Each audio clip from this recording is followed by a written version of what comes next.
अस्सलाम वालेकुम। अगर आपने पिछले चंद सालों में अपने इर्द गिर्द गौर किया हो तो शायद आपको एक अजीब सी तब्दीली महसूस हुई हो। किसी का भाई दुबई चला गया, किसी का दोस्त कनाडा जा चुका है और कोई बर्तानिया या ऑस्ट्रेलिया के वीजे का इंतजार कर रहा है। ऐसा लगता है जैसे पूरा एक तबका पाकिस्तान छोड़ने की तैयारी में है।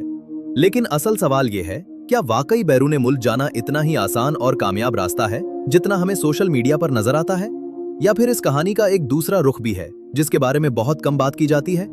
आज की इस वीडियो में हम इसी राज को समझने की कोशिश करेंगे। क्यों हजारों पाकिस्तानी नौजवान अपना मुल्क छोड़ने का फैसला कर रहे हैं और बैरूने मुल्क पहुंचने के बाद उनके साथ असल में क्या होता है। लेकिन इस कहानी को समझने के लिए हमें सबसे पहले एक सादा सा सवाल पूछना होगा, आखिर लोग पाकिस्तान छोड़ना क्यों चाहते हैं। ज्यादातर नौजवान एक ही जवाब देते हैं, मुस्तकबिल। बहुत से लोग कहते हैं कि उन्होंने बरसों तालीम हासिल की, डिग्रियां हासिल की, लेकिन फिर भी अच्छी नौकरी हासिल करना आसान नहीं। महंगाई बढ़ रही है, अखराजात बढ़ रहे हैं और कई लोगों को लगता है कि उनकी मेहनत का नतीजा वैसा नहीं मिल रहा जैसा वो चाहते थे। इसीलिए बैरूने मुल्क जाने का ख्वाब आहिस्ता आहिस्ता एक उम्मीद बन जाता है। लेकिन यहाँ एक दिलचस्प बात है, जब आप उन लोगों से बात करते हैं जो वाकई बैरूने मुल्क जा चुके हैं तो कहानी अक्सर थोड़ी मुख्तलिफ होती है। क्योंकि हकीकत यह है कि बैरूने मुल्क जाना सिर्फ एक वीजा लेने का नाम नहीं, असल सफर तो उसके बाद शुरू होता है। नया मुल्क, नई जबान, नया कल्चर और सबसे मुश्किल चीज, तन्हाई। बहुत से लोग बताते हैं कि बैरूने मुल्क पहुंचने के बाद पहले चंद महीने उनकी जिंदगी के सबसे मुश्किल महीने होते हैं। घर वालों से दूरी, दोस्तों से दूरी और एक बिल्कुल नई जिंदगी। ये वो हिस्सा है जो अक्सर सोशल मीडिया पर नजर नहीं आता। लेकिन कहानी यहाँ खत्म नहीं होती, क्योंकि हालिया बरसों में बहुत से ममालिक ने इमिग्रेशन कवानीन भी सख्त कर दिए हैं। मिसाल के तौर पर बर्तानिया। कुछ अर्सा पहले तक तलबा के लिए वहां रहना निस्बतन आसान समझा जाता था, लेकिन अब कवानीन में कई तब्दीलियां आ चुकी हैं। काम के मौके महदूद हो सकते हैं और तवील मुद्दत तक रिहाइश हासिल करना पहले से ज्यादा मुश्किल हो गया है। इसी तरह दूसरे ममालिक भी अपनी इमिग्रेशन पॉलिसियों को तब्दील कर रहे हैं। इसका मतलब यह है कि बैरूने मुल्क जाने का रास्ता पहले जितना आसान नहीं रहा।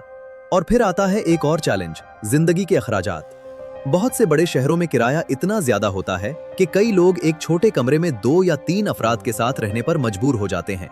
ग्रोसरी, ट्रांसपोर्ट, टैक्स, ये सब चीजें मिलकर जिंदगी को महंगा बना देती हैं। इसीलिए बाज लोग चंद साल बाद वापस आने का फैसला भी करते हैं। लेकिन बैरूने मुल्क जिंदगी का एक और पहलू भी है जिसके बारे में कम बात की जाती है, और वो है तासुब या इम्तियाजी सुलूक।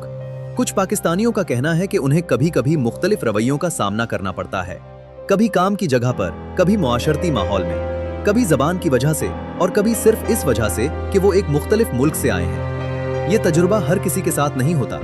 बहुत से लोग मुस्बत तजर्बात भी बयान करते हैं, लेकिन ये हकीकत भी है कि बाज अफराद को इस तरह की मुश्किलात पेश आ सकती हैं। अब यहाँ एक बड़ा सवाल सामने आता है, अगर बैरूने मुल्क जिंदगी इतनी मुश्किल हो सकती है तो फिर लोग अब भी वहां जाने का ख्वाब क्यों देखते हैं। इसका जवाब भी दिलचस्प है, क्योंकि उन तमाम मुश्किलात के बावजूद बहुत से लोग बैरूने मुल्क जाकर कामयाब भी होते हैं। उन्हें बेहतर तालीम मिलती है, नए मौके मिलते हैं और आलमी तजुर्बा हासिल होता है। दुनिया के मुख्तलिफ ममालिक में आज हजारों पाकिस्तानी अहम शोबों में काम कर रहे हैं। कुछ ने अपनी मेहनत से बड़ी कामयाबियां भी हासिल की हैं। तो फिर असल सवाल क्या है? असल सवाल शायद ये नहीं कि बैरूने मुल्क जाना सही है या गलत। असल सवाल ये है, क्या हम हकीकत को जानते हुए फैसला कर रहे हैं या सिर्फ सोशल मीडिया की चमक दमक देखकर। क्योंकि हर मुल्क की अपनी मुश्किलात होती हैं और हर शख्स का तजुर्बा मुख्तलिफ होता है। शायद इसीलिए आज बहुत से नौजवान एक मुश्किल सवाल के सामने खड़े हैं, क्या वो अपने का इंतखाब करें या फिर अपने ही मुल्क में रहकर नए मौके तलाश करने की कोशिश करें। ये फैसला आसान नहीं, लेकिन एक बात जरूर है, जो भी रास्ता आप मुंतखब करें इसे मुकम्मल हकीकत जानकर मुंतखब करें, क्योंकि जिंदगी के बड़े फैसले सिर्फ ख्वाबों से नहीं बल्कि समझदारी से किए जाते हैं। तो आपका क्या ख्याल है, क्या पाकिस्तान के नौजवानों का बैरूने मुल्क जाना एक बेहतर मुस्तकबिल की तलाश है, या फिर ये एक ऐसा ख्वाब है जिसके पीछे कुछ छुपी हुई हकीकतें भी हैं? अपनी राय कमेंट्स में जरूर बताएं।